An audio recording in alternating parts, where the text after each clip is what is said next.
ये साहब श्री ने कहा, शिव की शिष्यता में शिव को गुरु बनाकर, शिव जो सूक्ष्माति सूक्ष्म है, जो इन आंखों से दिखाई नहीं देते, परंतु हमारा मन महसूस करता है महादेव को, महादेव की दया को। तो जिसको हम महसूस करते हैं, शिव की दया, शिव की दीक्षा है। शिव ने जो दिया है ये शिव की दया है, जो शिष्यों के लिए दीक्षा का काम करता है। हमारे मन में जो कृतज्ञता है, एहसान मानने का जो भाव है कि हे शिव आपने बहुत दिया, हम इस काबिल नहीं हैं, इस योग्य हम कहाँ हैं, गुरुवर तुम्हें मनाए, फिर भी मना रहे हैं, शायद तू मान जाए। इस योग्य हम नहीं हैं कि गुरुवर तुमको मना सके, परंतु फिर भी हम तुमको मनाते हैं, हम इस योग्य कहाँ हैं। परंतु शिव की दीक्षा, शिव शिष्यता में, जगत गुरु शिव की शिष्यता में, दीक्षा का अर्थ होता है शिव की दया, और दीक्षा का अर्थ होता है मेरे मन में इस विचार का प्रवेश होना कि शिव मेरे हैं, शिव मेरे हैं, मैं उनका हूँ, ये प्रवेश करता है तो इसको दीक्षा माना गया। इस विचार के साथ शिव की दया भी प्रवेश करती है। और बदले में शिष्य क्या दे सकता है? हमारे पास क्या है? अगर कहा जाए कि रोज आप उनको 5 तरह का फल दीजिए, 5 तरह की मिठाई दीजिए, तो आप में से कितने लोग हाथ उठाइए, तो कितने लोग रोज उनको दे सकेंगे? कितने लोग? कोई इतना समर्थ होगा कि रोज 5 तरह का फल खरीद सकता है, अमूमन लोग नहीं खरीद सकते।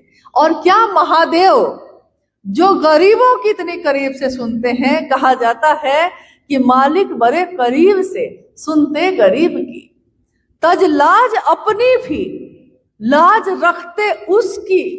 मतलब महादेव जो है इतने करीब से सुनते हैं, उनको कहकर तो देखिए, उनको पुकार के तो देखिए। महादेव इतने करीब से सुनते हैं कि वो अपनी लाज को भी तज देते हैं और हमारी लाज को रखते हैं। जो याचक हैं, जो आज तक याचना करते रहे, जो भिक्षा ही मांगते रहे, शिव ने निहंगों को अयाचक बना दिया। शिव ने क्या किया? जो निहंगी थे, जिनके पास कुछ भी नहीं था, महादेव ने ऐसा बल दिया है, ऐसा आत्मबल दिया कि निहंगों को भी अयाचक, यानी अब वो फकीर भी अगर है, गरीब भी अगर है, तो वो किसी के आगे हाथ नहीं फैलाता। वो अपने हाथों से जो कर पाता है उसी से अपना भोजन करता है, अपने महादेव की महिमा का गान करता है और फकीरी में ही मस्त रहता है, फकीरी में भी अमीरी का मिजाज लाता है। तो महादेव से हमारा मन जैसे ही जुड़ता है, महादेव की दया हमारे मन में संचरित होने लगती है।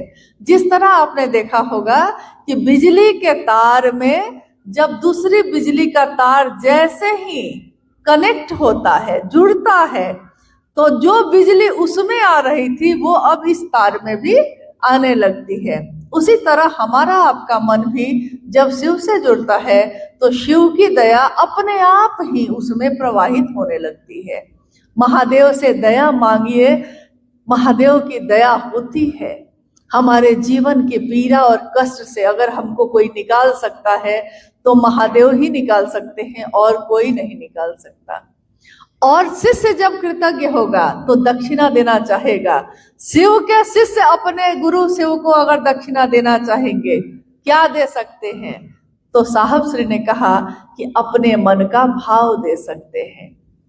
आप कुछ नहीं कर सकते तो आप जो मूर्ति के सामने खड़े होके गा रहे हैं, आरती और पूजा कर रहे हैं, आप तस्वीरों के आगे गा रहे हैं, आप शिवलिंग पे जल चढ़ा रहे हैं, बोल बम का नारा लगा रहे हैं, लेकिन अगर वो शिव इतना अच्छा है, अगर वो शिव कर्पूर गौरम करुणावतारम है, तो उस शिव की महिमा का गान पूरे संसार में करिए।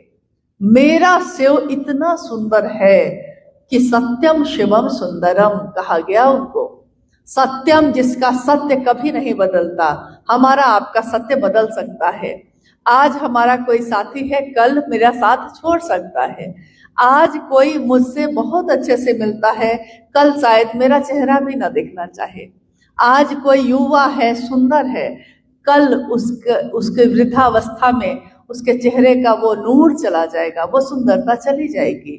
आज गुलाब का फूल खिला है, आज सुगंधित है, कल मुरझा जाएगा, और जब मुरझा जाएगा तो उसकी सुंदरता खत्म हो जाएगी। परंतु क्या शिव की सत्यता में भी परिवर्तन हो सकता है? क्या शिव की सत्यता मुरझा सकती है? कभी नहीं। इसलिए एकमात्र शिव की सत्ता को कहा गया सत्य।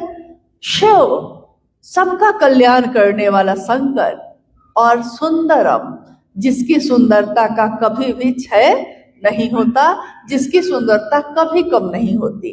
इसलिए ये एक बिया है, आप छींट सकते हैं तो छींटिए। मतलब जहां जाते हैं हम सबके बारे में बात करते हैं, अपने गुरु की बात भी थोड़ा कर लीजिए, थोड़ी शिव की चर्चा भी कर लीजिए। गुरु नाम गाते चलेंगे, कोई माने या न माने बताते चलेंगे। कोई मानेगा कि नहीं मानेगा, लेकिन मैं तो अपने गुरु को कुछ न दे सकी, मेरे पास कुछ भी नहीं है, तो मैं अपने गुरु के नाम को तो कम से कम दूसरों तक पहुंचा दूं। कम से कम कोई दूसरा भी तो शिव से जुड़कर अतुलनीय शांति प्राप्त कर ले। तो दूसरा सूत्र है शिव की चर्चा, दूसरों से करना, ताकि हम स्वयं भी शिव शिष्य बन सकें और दूसरे भी शिव के शिष्य बन सकें। तीसरा सूत्र भी आपने सुना है, शिव को प्रणाम करना। मन ही हमारा प्रणाम करता है, मन प्रणाम करता है। कैसे? तो एक बार साहब ने इसकी व्याख्या की कि सामान्य जन जो समझ सकेंगे वही बात ना आप बोलिएगा, जो प्रतिदिन हमारे जीवन में घटता है हम उसी बात को समझ पाते हैं। साहब ने कहा कि जैसे उदाहरण में मान लीजिए एक गांव में एक व्यक्ति गया, एक घर में गया।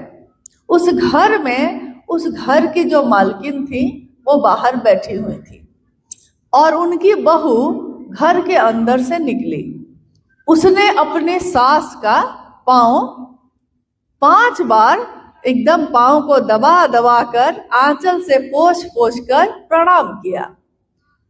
सास ने आशीर्वाद दिया, बहू अंदर चली गई। थोड़ी देर बाद सास जो है वो किसी काम से चली गई। उस व्यक्ति ने बहू से कहा कि लगता है आपकी सास आपको बहुत मानती है, तभी आप इतने भाव से उनको प्रणाम कर रहे थे। मतलब 5 बार पांव को दबा दबा कर छू कर आपने आंचल से पोंछ कर उस धूल को प्रणाम किया है, तो मन में भाव होगा ना बहुत, तभी ना आपने प्रणाम किया है। बहू ने कहा बहुत दुष्ट है, जो बूढ़ी है बहुत दुष्ट है, हमेशा मुझको परेशान करती रहती है। लेकिन हमारे समाज में नियम है कि सुबह सुबह उठ के प्रणाम करना पड़ता है, तो मैं प्रणाम तो रोज करती हूँ, लेकिन सोचती हूँ ये कब जाएगी। अब देखिए साहब श्री ने कहा कि क्या उस प्रणाम में मन शामिल था?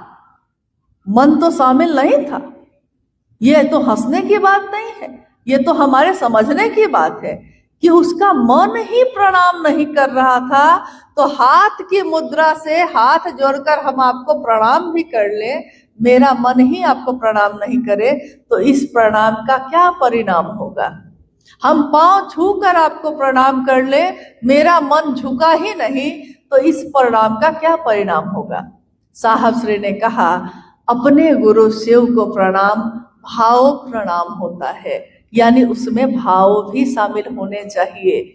महादेव को प्रणाम करने के लिए अजपा जप से भी किया जा सकता है, या फिर 24 घंटे में एक बार रुद्राक्ष के 108 की संख्या के माले से भी किया जा सकता है। 24 घंटे में एक बार 108 माला पे नमः शिवाय का जप मंत्रानुक्रम से किया जा सकता है। और सबसे सुंदर विधि, सर्वोत्तम विधि जो है शिव शिष्यों के लिए, वो है अजपा जप। आप कहिएगा ये क्या है अजपा जप? कोई भारी चीज नहीं है, बहुत ही सरल, बहुत ही आसान है। चलते फिरते उठते बैठते कहीं भी कर सकते हैं। हम जब सांस लेते हैं तो नमः, मन में सोचते हैं नमः, और जब सांस निकलती है तो सोचते हैं शिवाय। तो ये नमः और शिवाय जो आता है और जाता है, आ गया तो शिव को प्रणाम, निकल गया तो शिव को प्रणाम।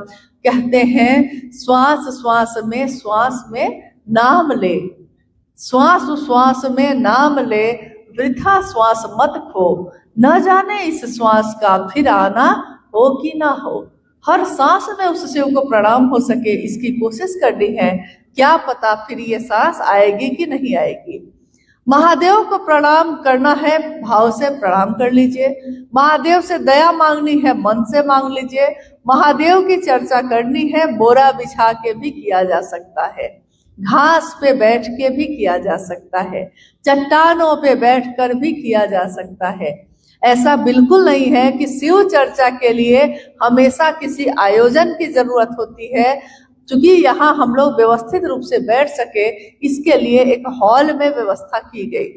तो इसमें जो भी लगता है, सभी गुरु भाई गुरुवन, हम लोग सारे के सारे लोग इसमें अपनी सहभागिता से, अपने द्वारा मदद से इस काम को कर लेते हैं, क्योंकि हम किसी और से मांगने नहीं जाते। तो हमारे आपके बीच जो है, जो मेरा तन है, जो मेरा मन है और जो मेरा धन है, मेरे द्वारा आपके द्वारा, उसी तीनों के मेल से गुरु का काम कहीं भी शिव का शिष्य करता है। तो मेरा इतना लग पाया मेरे गुरु के लिए, ये भी उस गुरु की दया है कि हम लोग ये कर सके। लेकिन शिव की चर्चा किसी भी स्थिति परिस्थिति में की जा सकती है। इससे ज्यादा सरल तरीका गुरु और शिष्य परंपरा में और आपको कहीं देखने को नहीं मिलेगा। हर जगह जहां भी गुरु हैं या सदगुरु हैं, तो वहां नियम है, वर्जना है, बंधन है, कोई ना कोई बंधन है। या तो आप ब्रह्मचारी होकर आइए, या तो अमुक जाति या अमुक धर्म के होके आइए, या आपके अंदर कोई ना कोई बाध्यता होनी चाहिए। परंतु जब हम कहते हैं भगवान शिव के शिष्य बनिए, तो भगवान शिव के सब है। राक्षस भी उन्हीं का है, देवता भी उन्हीं के हैं, नर और नाग भी उन्हीं के हैं। एकमात्र सत्ता ऐसी है जो सबके लिए है, सर्व सुलभ है। वो भेद नहीं करते, वो ऐसा नहीं कहते कि तुम तो बहुत खराब हो तो मैं तुमको अपना शिष्य नहीं बना सकता, ये बहुत अच्छा है तो ये मेरा शिष्य बनेगा। महागुरु महादेव के शिष्य बनकर हम सब अपनी चेतना को रोशनी से, उजाले से भर सकते हैं। इसलिए आइए, भगवान शिव को हमने अपना गुरु बनाया है, परंतु इस भगवान शिव के गुरु स्वरूप की बात दूसरों तक भी पहुंचाए, ताकि पूरा जगत, हम किसी को रोज मदद नहीं कर सकते, हम किसी को कंबल दे सकते हैं, हम किसी को एक दिन का भोजन खिला सकते हैं, परंतु हम प्रतिदिन उसके लिए कुछ नहीं कर सकते। अगर वो शिव से जुड़ता है तो वो खुद कर लेगा, उसका मन इतना बलशाली होगा कि वो खुद इस काम को कर